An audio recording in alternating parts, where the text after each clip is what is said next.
Praise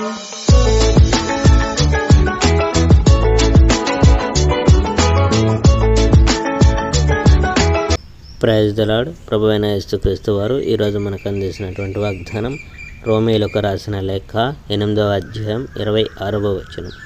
ఆ ఆత్మ తానే మన పక్షముగా విజ్ఞాపము చేయుచున్నాడు. బానిసత్వంతో క్షీణించిపోతున్న ఈ సృష్టి ఒకరోజు విడుదల పొంది దేవుని సంతానం అనుభవించనున్న తేజోవంతమైన స్వేచ్ఛను అనుభవిస్తుందని ఒక విశ్వాసం ఉంది.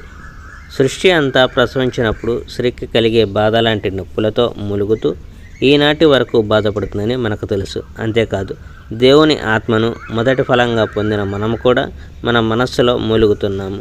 మనం దత్తపుత్రులం కావాలని, మన శరీరాలు విముక్తి కలగాలని ఆతృతతో కాచుకొని ఉన్నాము. మనం రక్షింపబడినప్పుడు ఈ నిరీక్షణ మనలో ఉంది. కానీ విశ్వాసంతో ఎదురు చూస్తున్నది లభించిన తర్వాత దానికోసం ఆశించవలసిన అవసరం ఉండదు. తన దగ్గర ఉన్న దానికోసం ఎవరు ఎదురు చూస్తారు?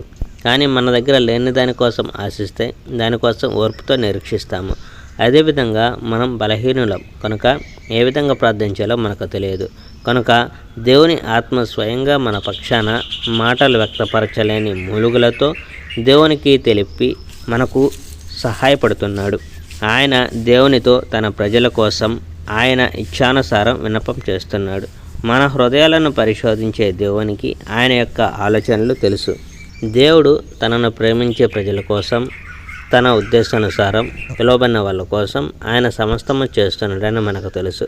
ఈ ప్రజల్ని దేవుడు తన ఉద్దేశానుసారం పిలిచాడు.